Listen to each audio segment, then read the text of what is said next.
Salut les filles! Bienvenue dans Entre deux pauses, le podcast qui fait du bien entre deux clientes, avec Victoria et Géraldine. Coucou! Bonjour, coucou ma cousine, ça va? Ça va, je suis trop contente de faire cet épisode avec toi, en Ouais, famille. moi aussi, cet épisode en famille, vraiment entre nous. On va parler du coup de marketing, ton Ouais. domaine. Mm. Ça va être autour des salons, des prothésistes ongulaires, donc comment attirer de nouvelles clientes, comment fidéliser sa clientèle. Et tu vas pouvoir un petit peu nous parler de ça, parce que c'est ton domaine. Tu as Donc fait des... vraiment, c'est ça, on veut vraiment qu'avec cet épisode, vous ayez des idées concrètes à appliquer dans votre salon ou votre business d'indépendante pour que ça vous aide et ça vous rapporte plus de clientes. Exactement. Et du coup, on va pouvoir commencer déjà un petit peu dans l'introduction, reprendre un petit peu ce qu'on a parlé dans le premier épisode toutes les deux quand tu nous as parlé de ton expérience, de tes études, donc qui étaient liées du coup au marketing. Et ensuite, nous raconter un petit peu comment tu as pu mettre en place dans la French Beauty, l'entreprise familiale du coup de chaîne d'onglerie au Chili. Nous raconter un petit peu voilà, cette expérience et après, on rentrera un petit peu plus dans le vif du sujet sur différentes thématiques concernant le marketing.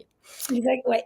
Alors, pardon, je suis un peu malade, donc ma voix, elle est un peu cassée et j'ai le nez qui coule, hein. Donc voilà, C'est la saison. c'est la C'est pas on grave. fait avec, on survit. Voilà.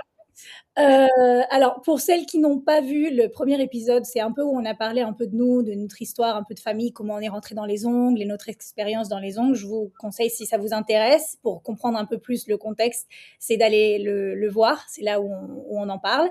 Mais pour un peu expliquer, donc on a grandi dans les ongles au Chili avec la chaîne French Beauty. C'était la plus grande chaîne d'onglerie au Chili. C'est mes parents et ta mère qui l'ont Oui. commencé quand ils sont arrivés au Chili. Ça a commencé avec un salon et puis ça s'est agrandi de plus en plus avec des franchises, etc. On est arrivé à combien de salons au total à la 20, fin? 20. Ça a été 10 franchises, 10 salons propres. Ok. Ça arrivé à ça. Donc voilà. Et en gros, on a grandi là-dedans toute notre vie. Et quand je suis partie étudier aux États-Unis, pour moi, je voulais étudier le marketing. Je voulais sortir du monde de l'onglerie. Je voulais pas rentrer là-dedans. J'en avais marre. C'était tout le temps ongles, j'en pouvais plus. Voilà. Donc je me suis dit, je vais partir aux États-Unis. Je vais étudier le marketing et la communication et je vais voir qu'est-ce que je fais après. Et donc, une fois que j'avais fini mes études, j'ai commencé à travailler pour une entreprise américaine dans la santé, donc rien à voir avec les ongles. J'ai travaillé pour eux 4-5 ans. Et en fait, petit à petit, comme c'est mes parents qui ont les salons et c'est tout le temps, c'est constamment dans les conversations de famille, même si je suis plus à la maison et à chaque fois que je les vois, ils me parlent de ça, on se parle un peu de ça. Donc, Je me rappelle que tu me disais que souvent dans les discussions, tu arrivais à comprendre un petit peu le fonctionnement et tu donnais des idées. En fait, oui. par rapport à ce que toi, tu étais en train de mettre en place dans l'entreprise où tu travaillais, tu disais en parallèle, ça aussi, ça peut être fait dans French Beauty, du coup. En fait, inconsciemment, ça me venait tout. C'est-à-dire que chaque chose que je faisais avec mon équipe pour la compagnie américaine, je remettais tout aux ongles. Je disais, ah bah tiens, ça, pour les ongles, ça serait bien si tu le fais comme ça, et ça, on pourrait le faire avec les ongles comme ça. Et en fait, je donnais des idées à mes parents et tout. Donc, ouais, je sais pas pourquoi, inconsciemment, les idées me venaient toutes seules.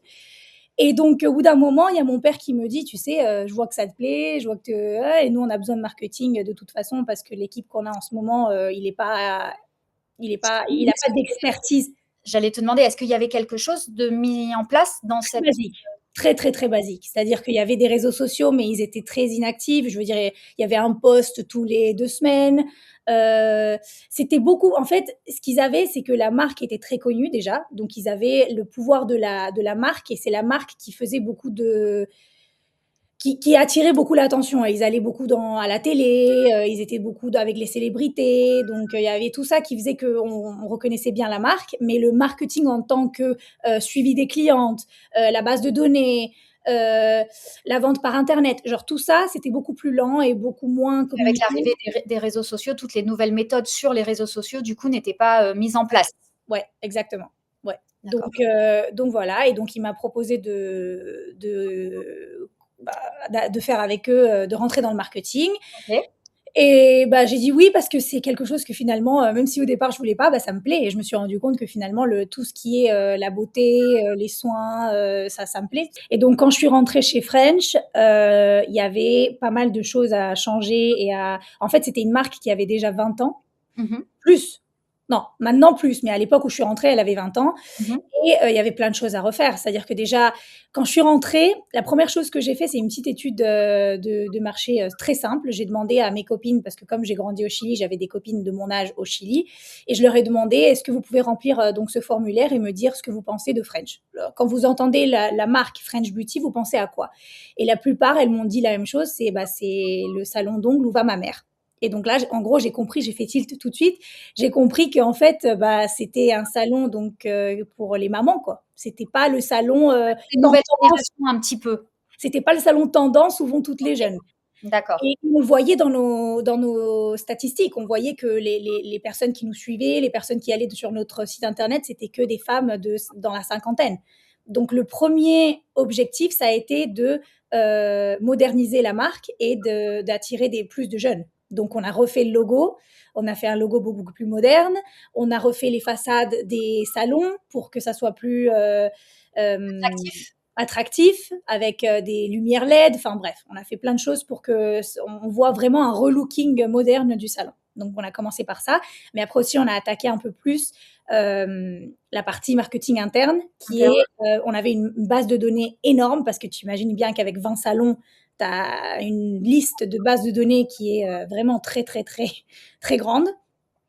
Donc, on a commencé par faire une segmentation de ces clientes-là, c'est-à-dire quelles sont les clientes qui viennent régulièrement chaque mois, quelles sont les clientes qui viennent par saison, parce qu'on sait bien que dans l'onglerie, c'est par saison. Il y a beaucoup plus de clientes qui viennent l'été, enfin quand il fait chaud, Bien que sûr.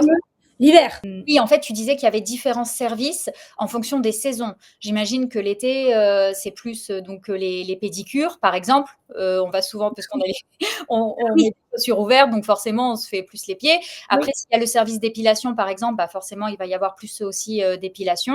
Mais exactement. donc en fonction, voilà, vous avez fait une segmentation, tu disais? Oui. Je ne sais pas comment ça se passe ici en France, mais je sais qu'au Chili, par exemple, il y a même des clientes qui ne se font rien en hiver, ni pieds ni mains, rien. OK, d'accord. Donc, on voyait ça aussi sur la liste de base de données. On voyait vraiment celles qui venaient juste en été, celles qui venaient pas enfin, tu vois, on essayait vraiment de segmenter. On segmentait aussi par service, c'est-à-dire quelle cliente fait quoi. Cette cliente, elle fait que du gel. D'accord. Donc, on sait que quand on a une promotion ou quelque chose avec le gel, il faut lui envoyer Du spécifiquement à coup, cette c'est ça que cliente. j'allais te poser comme question, c'est qu'une fois que tu as fait ces segments, tu proposes, des promotions, tu proposes des offres, c'est ça à ces clientes-là? Oui, bah, alors en fait, et on va rentrer un peu plus sur ça avec, je pense avec comment, remplir son agenda avec le marketing. Mais en fait, ce qui est très important dans un salon, surtout dans un salon, c'est, tu peux pas avoir de chaises vides. Tu peux pas avoir de spa vide parce que tu perds de l'argent. À chaque fois que la place n'est pas prise, Tu tu dois perds de rentabiliser l'espace. Chaque l'argent. espace de ton salon Exactement. doit être rentabilisé. Le taux d'occupation doit être toujours haut parce que tu as un loyer à payer et que la chaise elle soit vide ou remplie, enfin qu'il y ait quelqu'un ou pas, tu vas payer ton loyer pareil. Il n'y a pas de réduction dans le loyer. Donc en fait, dans les mois par exemple où c'est plus lent en hiver, surtout au Chili, on essayait de remplir enfin de n'importe quelle façon d'essayer de remplir ces spas, surtout le spa. D'accord. Donc, ce qu'on faisait, et que ça marchait d'ailleurs très bien, c'est qu'on disait bah, 20%, moins 20% sur les pieds si tu te fais les mains. Ça marchait D'accord. très bien. Parce que déjà, la cliente, elle vient, elle se fait les mains. Si elle se fait les pieds en plus, elle a 20% de réduction sur les pieds. Donc là, déjà, tu es sûr d'occuper ton spa. Tu es sûr déjà, tu couvres donc la manicure parce qu'elle est payée. Elle n'a pas de réduction sur la manicure. Donc ça, déjà, il n'y a pas de réduction. Mais au moins, tu utilises un espace vide.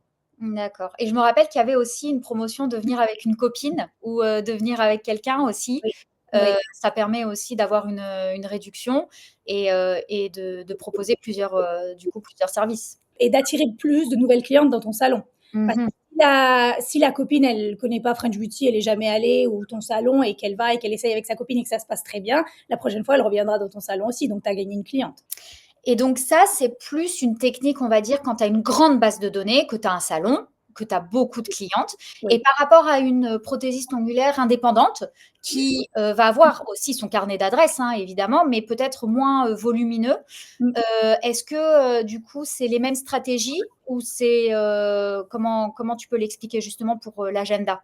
Alors, ce qui est bien dans une prothésiste, ongulaire indépendante, c'est que déjà, elle a pas les coûts fixes de son business, déjà, c'est pas les mêmes. Donc elle a pas le loyer, elle a pas, tout ça qui font qu'évidemment tu fais beaucoup plus de tu as beaucoup plus de risques si tu remplis pas, tes espaces. Donc la prothésiste ongulaire indépendante, il y a pas mal de choses à faire dans le sens, Instagram, les Mmh. réseaux sociaux, hem mais je pense que c'est beaucoup plus personnel qu'un salon. C'est-à-dire que le salon, il va beaucoup communiquer sur l'expérience du salon, son business. Tu vas moins communiquer sur une personne, tu vas communiquer sur une équipe et sur une expérience. Alors que la prothésiste ongulaire, elle va communiquer sur elle. Il faut qu'elle se vende elle. Donc, il faut qu'elle communique un peu sur les techniques qu'elle fait le mieux. Il faut qu'elle communique sur beaucoup de vidéos à mon avis, qui sont très, très, très, très forts et qui marchent bien. C'est par exemple quand la prothésiste ongulaire, elle fait une vidéo, passe la journée avec moi, et donc elle filme un peu toutes ses clientes de la journée. Tu la vois en train de laver un peu son espace, ranger entre chaque cliente. Euh, D'accord. Tu vois, tu Donc rentres au vraiment dans son quotidien. intimité, tu rentres vraiment dans son intimité et tu connectes avec elle. Et c'est ça qui fait que Tu tu crées un connectes, lien. Mmh. tu crées un lien, exactement. Aussi, autre chose, c'est que la prothésiste ongulaire, généralement, la cliente qui va, c'est pas le même type de cliente. Une cliente qui va dans un salon, elle aime ce côté, je vais au salon, je sais à quoi m'attendre, c'est le Du même monde, salon. il y a du monde, ça bouge. Il y a Voilà, je sais que quand je vais arriver, on va me donner ce café-là. Enfin, c'est toujours pareil, les protocoles sont toujours les mêmes, donc elle a cette attente. Alors que la cliente qui va chez la prothésiste ongulaire indépendante, généralement, elle va pour un service spécifique ou elle veut quelque chose spécial de la prothésiste ongulaire. C'est-à-dire, par exemple, je sais que cette personne, elle fait du nail art très poussé, très avancé, et c'est pour ça que je vais spécifiquement chez elle. Parce que peut-être que dans le salon, il n'y aura pas quelqu'un qui pourra me faire, tu sais pas si dans ce salon-là, il y aura quelqu'un qui va pouvoir me faire ce nail art spécifique. bien Alors que sûr. la prothésiste ongulaire que j'ai vue sur Instagram, qui montre ses dessins, qui montre ce qu'elle fait elle, je sais qu'elle le fait. Oui, donc vraiment, que la prothésiste ongulaire puisse montrer sa, spécialisation, qu'elle montre vraiment, ce qu'elle fait et où elle est forte pour, pouvoir attirer ce segment. Ça, c'est super important parce que finalement, en fait, avec la concurrence qu'il y a aujourd'hui dans les réseaux sociaux, toutes les prothésistes qui montrent leur travail, ce qui va vraiment faire une différence pour toi, c'est si tu montres vraiment non, pas ta spécialisation, mais ton expertise peut-être.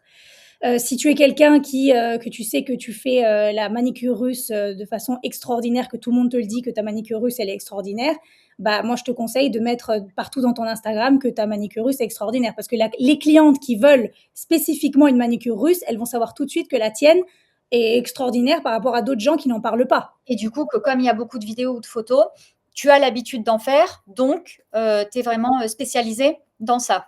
Ouais. Bah, je sais pas si tu te rappelles, je t'ai raconté l'histoire un jour quand je voulais devenir blonde au Brésil, Ah et oui, que j'ai cherché partout des coiffeurs. oui, parce que toi, tu es brune, vraiment une base très brune à la Ouais, base, donc je veux dire, c'est bien très, sûr. très compliqué. Et alors là, la première chose que j'ai fait, c'est de trouver des coiffeurs qui a des clientes brunes et Et passe au blond. qui les passe au blond. Et en Ouais. fait, là, pour moi, je me sentais plus tranquille d'aller chez lui parce que je sais qu'il a l'habitude des cheveux bruns, je sais qu'il voit des brunes toute la journée, je sais que ça va pas être ah, je sais pas si avec tes cheveux ça va le faire ou ça va pas le faire, faut voir, faut faire un test, tu vois. Le mec, il a l'habitude de faire des brunes, il en fait toute la journée.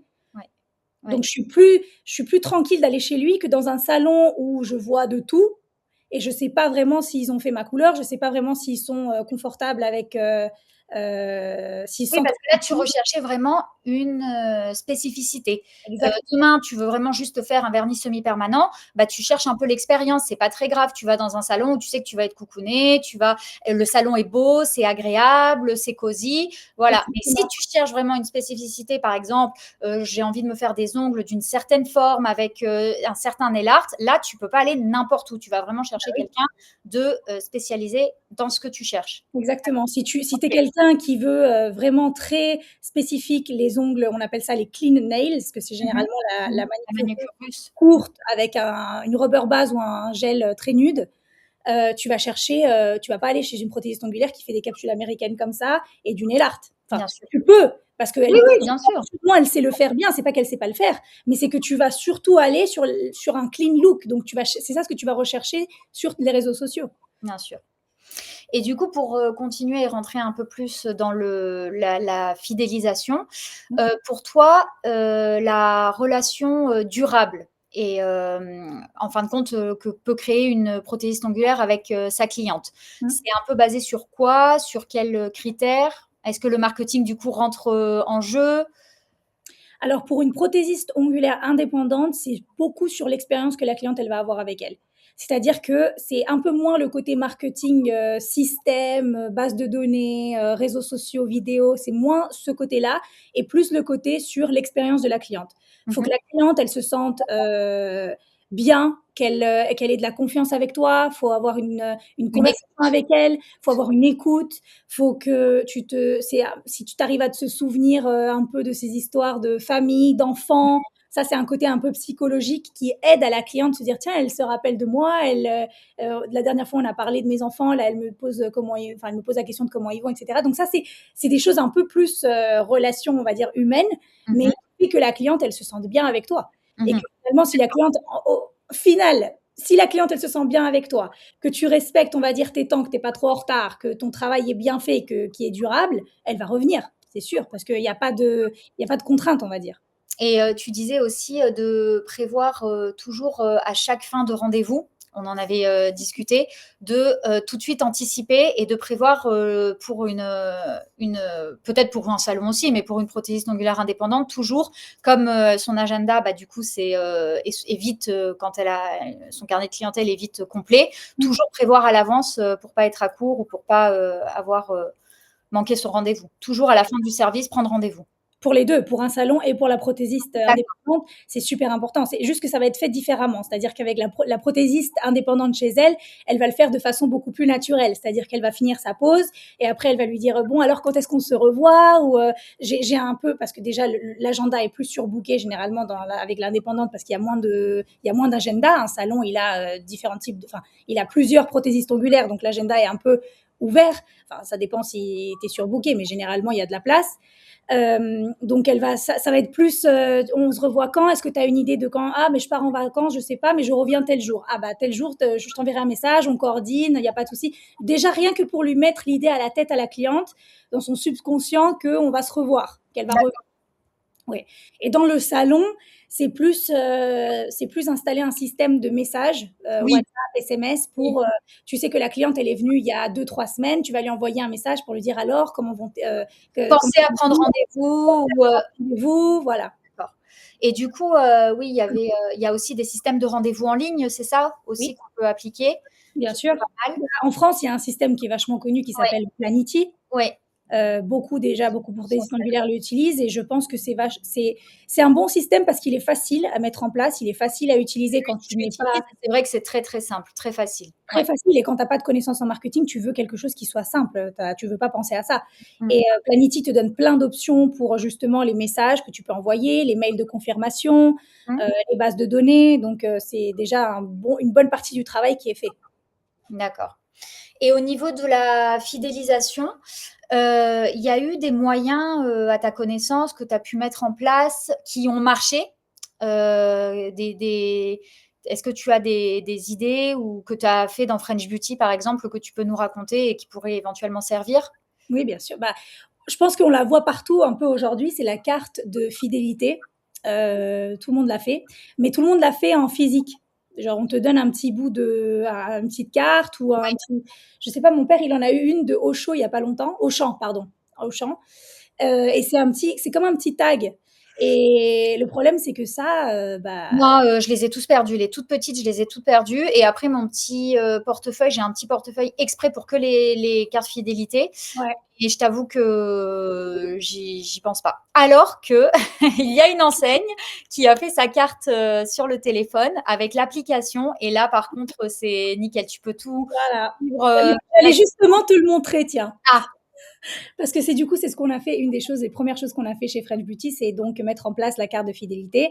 Et on l'a dit, on va le faire 100% digital. C'est-à-dire que la carte de fidélité, il faut qu'elle soit dans le téléphone, déjà parce que la cliente, sinon, elle va pas penser à la ramener. Et en plus, parce que c'est beaucoup plus sympathique de savoir que tu l'as sur le téléphone. Et il y a, regarde, c'est un peu, je sais pas si tu arrives à le voir. Ouais, là, ouais. On voit des roses. Voilà, donc tu as les roses. À chaque service, tu rajoutes une rose. Au bout de 5 services, tu as une liste de services cadeaux à choisir. D'accord. Donc, c'est toujours des additionnels, hein. Par exemple, une hydratation en plus ou un nail art gratuit. Donc, c'est pas une réduction sur ton Non, service, c'est un ajout. non, faut pas trop pousser. Réduction, c'est vraiment quand il faut vraiment remplir l'espace et que tu n'as pas le choix parce que tu vas payer un loyer, tu as des coûts, il faut vraiment remplir ton espace. Donc, pas le choix, tu fais la réduction sur un deuxième service. Même pas le premier, hein, le deuxième. Ok. Maintenant, quand c'est des cadeaux, je pense que le cadeau du service additionnel, tu perds pas la valeur de tes services. Parce que si tu baisses les prix, c'est tout de suite, ah, donc mon service vaut moins si je baisse mes prix. Ça veut dire que je peux. Logiquement, en fait, on comprend que le service n'est pas forcément à la hauteur. Ou que Après, la cliente, elle comprend plus pourquoi elle paye plein prix alors qu'elle peut très elle bien. a- Donc, il faut essayer de réduire les prix les moins possibles. Mais alors, donc, le programme de fidélité, ce qui est le top, c'est voilà, d'offrir un additionnel en cadeau. Par exemple, un nail art cadeau. On fait, nous, chez French, un truc qui marche très, très bien, c'est le ombré, tu sais, le dégradé. Le baby boomer, c'est Le ça? baby boomer, D'accord. exactement. Donc, Ok. par exemple, elle se fait les ongles. Ah, j'ai mes 5 roses, donc je gagne mon baby boomer gratuit. Donc, C'est ça, elles trop bien. adorent. Elles Oui, adorent. parce que ça a un coût additionnel normalement. Exactement. On a aussi, au bout de 10 roses, elles ont un massage, ça s'appelle le Jelly Spa. C'est un service d'hydratation et de massage aussi, hein, d'exfoliation. Mais c'est très sympa parce que ça vient dans un paquet, c'est en deux parties. Elles Ouais. ouvrent le premier paquet, elles mettent le contenu du paquet dans l'eau et ça devient un peu un gel où elles massent et elles hydratent. Et après, elles remettent le second sachet dedans et ça devient comme de l'eau de nouveau. Donc ça peut partir dans le spa de pied sans problème. Et c'est un peu magique, donc elles adorent ça. Elles trouvent ça super et c'est vrai que c'est sympa. Donc c'est que des petites idées comme ça de cadeaux, une paraffine par exemple. Non, on dit paraffine ici? C'est un service Quand d'hydratation. quand tu mets la main dans le. Bien sûr, oui, je vois, parce que moi j'ai connu ça au Chili et chez French, mais c'est vrai que j'ai pas eu l'occasion de faire ce service dans un salon ici, donc on va dire que c'est un soin hydratation plus, voilà, donc Voilà. ouais. Et ça marche, elles adorent, hein. Elles arrivent dans le salon, la première chose, ah, j'ai mes roses, et au moment de payer, oh, j'ai ma rose, est-ce que je peux Oui, avoir du ma. coup, en fait, ça reste en tête et c'est Ah vrai que oui, bah oui, c'est bah oui. Et ça, pour un salon, c'est vraiment, c'est super. Ça fait un jeu, ça donne vraiment envie de retourner. Ouais, ça marche énormément. OK, donc ça, c'est au niveau de la fidélisation. Ouais. Et est-ce que tu peux nous dire, par exemple, une erreur courante, de marketing? Vraiment une erreur qui pour toi tu l'as vue souvent ou ça t'a marqué? Quelque chose vraiment à ne pas faire en marketing? Oui. Alors, la première chose, je dirais, c'est les pubs payantes sur Instagram. Quand tu fais une publicité payante sur Instagram parce que tu veux, ça peut très bien marcher, mais il faut être très clair sur l'objectif que tu as. C'est-à-dire, si tu veux juste faire une pub parce que tu n'as pas beaucoup de followers sur Instagram et tu as envie qu'on te connaisse et tu as envie d'attirer plus de monde et plus d'abonnés, on va dire, euh, je ferai pas une publicité payée parce qu'il faut rappeler que abonné n'est pas égal à cliente. C'est pas parce que tu as beaucoup d'abonnés que tu vas avoir Tu as beaucoup de beaucoup clients. de clientes. Non, non. Donc, D'accord. ouais, donc il faut vraiment se rappeler que voilà, je fais une publi quand j'ai quelque chose de spécial qui se passe. Par exemple, voilà, j'ai une promotion unique pendant 2 semaines, c'est Noël, je veux faire un cadeau à mes clientes, moins, on va reprendre le même exemple, moins 20% sur le service de pédicure avec ta manicure. D'accord. J'ai cette offre pendant le mois de décembre pour Noël. Ça, c'est quelque chose que je vais payer de la pub parce que c'est quelque chose que je veux que les gens, le plus de monde possible, voient mon offre. Parce que si quelqu'un est en train de rechercher ce service avec un prix réduit ou il cherche ce service mais il cherche des offres aussi, ça va tout de suite se convertir en cliente. D'accord. Donc la conversion là entre visite, entre vue la personne qui va voir ton post, qui va se convertir en cliente, va être beaucoup plus élevée que quelqu'un qui voit sur Instagram une photo de ton salon, tu vois? D'accord. Elle va peut-être dire: «Ah oui, ton salon est très joli, je vais te suivre», mais ça veut pas dire que je vais y aller tout de Y suite aller ou que je vais y et aller. je vais, payer un service ou je vais, ouais, consommer. Exactement. Donc, faut vraiment payer de la pub quand tu sais que ça va te rapporter des clientes et quand tu sais que tu as quelque chose vraiment unique à offrir que tu veux qu'il faut communiquer le plus vite possible pour qu'il y ait plus de monde qui le voit et qui viennent, qu'ils aillent dans ton salon. Donc ça, c'est la première chose. Heu, Après une autre chose avec le marketing, je sais pas vraiment, je sais c'est pas vraiment une erreur, mais c'est surtout, une chose que je vois beaucoup, c'est, hem les gens, ils attendent du marketing, c'est comme un peu, la solution, magique qui va solutionner tous Bah, les problèmes. bien sûr, en gros, j'ai, plein de problèmes, j'arrive pas à remplir mon agenda, j'ai pas assez de clientes, je gagne pas assez au niveau de mes services. Bah, tiens, je vais me lancer dans le marketing et ça va solutionner les problèmes. Voilà, bah, malheureusement, parce que j'aimerais bien que ça soit comme ça, mais malheureusement, ça marche pas comme ça. Le marketing, c'est quelque chose vraiment au long terme. C'est-à-dire que les efforts que tu fais aujourd'hui et les stratégies L'investissement, les investissements, les stratégies marketing que tu mets en place aujourd'hui, tu vas pas voir le résultat demain. Tu vas voir le résultat dans 1 mois, dans 2 mois, dans 3 mois.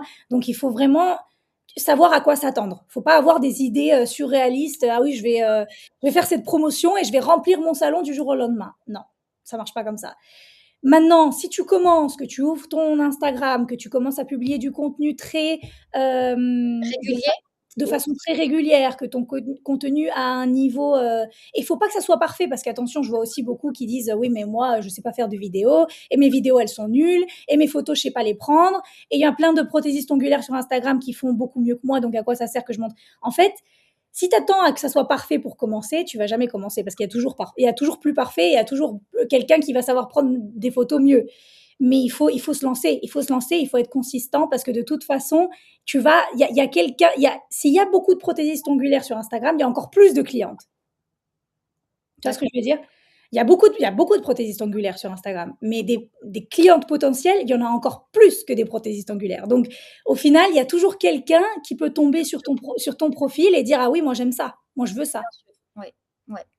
Oui, oui, pas se mettre dans la tête, c'est pas assez bien ou je vais pas y arriver. Enfin, faut le faire. Donc, faut se lancer. De toute façon, des erreurs, tu vas en faire parce que c'est toujours comme ça. Même moi, aujourd'hui, j'en fais des erreurs et je vois, ah oui, ça marche pas. Mais si je le fais pas, j'ai pas moyen de savoir si ça marche ou ça marche pas. Faut que je commence, faut que je le fasse, faut Bien que je me sûr. lance. Vraiment, miser sur la communication et être constant et régulier. Ça, c'est Ouais. vraiment un conseil que tu donnes, au niveau, pour tout, que ça soit salon ou les, prothésistes ongulaires indépendantes. Parce que même si ta vidéo au départ elle est pas top ou ta photo au départ elle est pas top, plus tu vas en faire, plus ça va s'améliorer, plus la qualité va augmenter. C'est automatique. Il y a pas.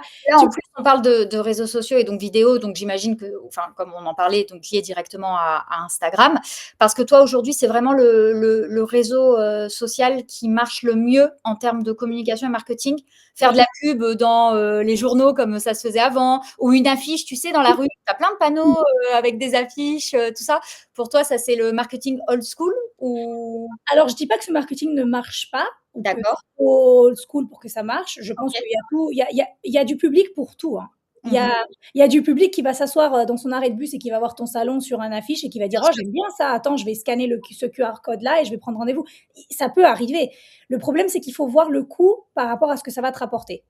C'est-à-dire qu'au Chili, par exemple, je ne sais pas les prix en France parce que je ne les ai pas regardés, mais je sais qu'au Chili, tout ce qui est publicité dehors, genre sur les arrêts de bus ou sur les bus ou sur les affiches ou sur les journaux, c'est Ouais. beaucoup, beaucoup, beaucoup, beaucoup plus cher que ce que ça va te coûter une publicité sur Instagram. Mais D'accord. beaucoup plus cher. Ok. Mais à des années, ouf. Ok. Donc, si tu peux très bien l'essayer, mais voilà, c'est à haut risque, quoi. Le risque est haut. D'accord. Ok. Si tu as du budget marketing pour prendre des risques et tu veux Oui, oui, essayer, bien sûr. je te conseille d'essayer. Si ton budget marketing est beaucoup plus réduit et tu veux aller sur quelque chose qui est sûr et qui va te donner du résultat de façon certaine, Et euh, Instagram. oui. OK. Instagram, Facebook, YouTube. YouTube, c'est pas Ouais. vraiment beaucoup utilisé par les prothésistes angulaires, mais D'accord. alors après, le truc avec YouTube, c'est que c'est très beaucoup, c'est plutôt le contenu à longue durée. Donc ça va être du contenu plus long. Instagram, c'est du contenu plus court. Mais si tu es quelqu'un qui est passionné par les vidéos, qui sait déjà bien éditer ses vidéos, moi, je conseille quand même de faire quelques vidéos sur YouTube parce que il y a beaucoup, beaucoup de personnes qui sont sur YouTube et c'est pas beaucoup utilisé par l'industrie. C'est pas D'accord, utilisé. Il y a vraiment un potentiel là très de. dans cette voie-là. Et D'accord. après, il y a TikTok. Alors, TikTok, la vérité, moi, j'ai un peu de mal avec TikTok parce que je sens que. Ouais, vas-y, dis pour par rapport à quoi?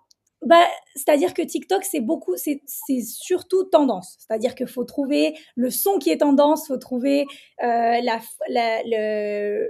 forme de vidéo et l'édition qui est tendance sur le moment, et ça va très vite. C'est-à-dire que ce qui est D'accord, tendance c'est cette vraiment semaine, ça va pas être tendance enfin la semaine prochaine, tu vois. OK.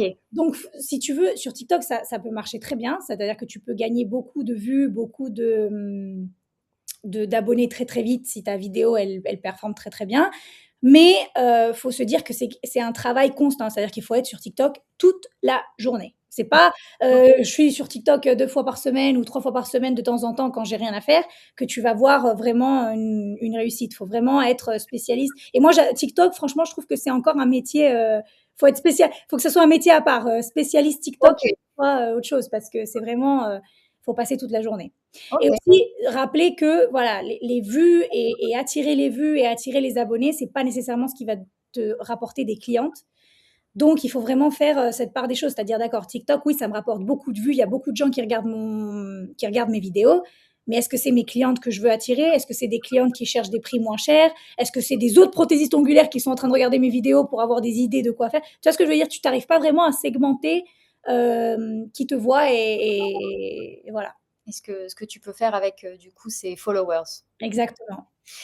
Et du coup, on arrive un petit peu, à la fin de l'épisode et il y a beaucoup de sujets, très intéressants et qu'on pourra rentrer un peu plus, en approfondissant, certaines thématiques. Oui. Est-ce que tu as un conseil, à donner qui peut être mis en place tout de suite? Vraiment, quelque chose qui peut être appliqué, de simple et qui peut être mis en place aujourd'hui au niveau du marketing et c'est, en gros que ça soit, facile et accessible à tous. Oui, bah oui. Alors la première chose aujourd'hui que je ferai là, que c'est très facile à faire, c'est, Google, inscrire ton business sur Google Maps, Google en général. Et ça, c'est très facile. Tu vas sur, www.googlemybusiness, je crois que ça s'appelle. Je le Mmh. mets je mettrai le lien en description de toute façon si quelqu'un est intéressé. C'est gratuit, c'est D'accord, gratuit. ça c'est important.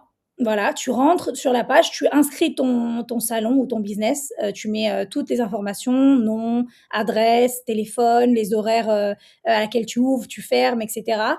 Tu peux mettre des photos, des vidéos et ça déjà, c'est super important parce que ça va te placer sur la carte, en fait. C'est simple, c'est ça D'accord, veut dire c'est, ça veut dire que la localisation, c'est ça? C'est par exemple si je mets, prothésiste ongulaire Cannes, bon je dis Cannes parce qu'on est à Cannes du coup, donc Cannes et en gros ça va, donner le exactement, OK, exactement. Ça te donne cette visibilité. Quelqu'un qui, par exemple, vient en vacances, qui n'est pas, de Cannes spécifiquement ou quelqu'un qui, a déménagé et elle cherche un nouveau salon, une nouvelle prothésiste ongulaire. Elle va taper sur Google, prothésiste ongulaire, proche de moi ou, près de moi et elle va tomber sur, ton salon. d'accord, OK. Et donc il y a cette première partie-là, donc déjà d'inscrire ton salon là-dessus, mais Mmh. après il y a une partie qu'il faut absolument demander à tes clientes, de donner des avis, de mettre leur avis, si c'est des Ah, bons avis, hein. d'accord. On va demander aux clientes, où on est sûr qu'elles vont mettre des bons avis. C'est important, c'est quoi? C'est pour le référencement? C'est ça? C'est Parce que la cliente, la cliente qui te regarde sur Google, qui te connaît pas, qui t'a jamais vu, qui n'est jamais venue dans ton salon, si elle voit qu'il y a 50 personnes qui sont venues avant elle et qu'elles t'ont toutes mis des 5 étoiles, elle va être en confiance d'aller te voir. Elle va OK, dire: «Si ça s'est bien passé pour ces, 50, 100 personnes, pourquoi ça se passerait mal pour moi?» Le risque pour elle est beaucoup moins élevé et donc la conversion à cliente se fait beaucoup plus rapidement. OK, d'accord, donc important, les avis. Les avis, super important. Ouais. D'ailleurs, au Chili, on a fait aussi, on a fait quelques trucs qui est pas mal, c'est-à-dire que si la cliente, elle te donne un avis sur, parce que tu peux pas non plus acheter les avis, hein, attention, tu peux pas lui dire, je t'offre une manicure si tu me mets 5 étoiles, ça se fait pas trop. D'accord. Mais si tu vois que c'est une cliente qui vient souvent, qui est généralement contente de ton travail, qui se plaît bien, tu lui dis si vous nous mettez un avis, vous gagnez une rose dans votre programme de Ah fidélité. oui, il y a des enseignes qui font ça, qui récompensent en Voilà. fonction de la vie ou quoi, qui te donnent un petit. Alors oui, comme tu dis, c'est pas un service ou c'est pas quelque chose de très très haut, mais c'est une petite attention ou quelque chose qui fait que merci d'avoir pris le temps, donc vous Une, avez. ça te permet qu'elle va te donner l'avis parce qu'une rose, elle est trop contente. Deux, ça va booster son programme de fidélité, donc elle va gagner une rose, elle va se sentir bien, elle va vouloir revenir parce que dans la prochaine fois, elle va gagner son cadeau. Donc ça aide vraiment à que la cliente se sente Ouais. comment Considéré, considérée. récompensé. Ouais, Ok. ouais. Eh ben écoute, super ma cousine, bah merci pour tout, merci Non, pour. et ça a été un plaisir, hein. Et s'il y a des questions, si vous voulez plus de tactiques spécifiques sur le marketing, que ce soit pour salon ou pour prothésiste angulaire, n'hésitez pas à les mettre en commentaire et je pourrais vous aider dans votre salon indépendant, enfin, dans votre situation spécifique, je peux vous aider, de vous donner des idées. J'adore ça, donc il n'y a pas de Et problème. surtout qu'il y en a plein et il y a plein de choses à mettre en place. Et non, c'est très intéressant. Et vraiment, merci d'avoir pris le temps de nous expliquer tout ça. C'est un plaisir. Du coup, on fait une petite pause car c'est bientôt les vacances. Oui, Là, on rentre un petit peu plus dans le thème personnel, du coup. Et c'est vrai que, du coup, tu pars en vacances. oui. Je Raconte. pars donc du 5 au 22 janvier, on part au Japon. Je suis très contente parce que du coup, c'est vrai que c'est un pays qu'on voulait visiter depuis très très longtemps et qu'il y a beaucoup de gens qui nous ont dit le Japon c'est extraordinaire, allez-y. Donc on part pendant 2 semaines.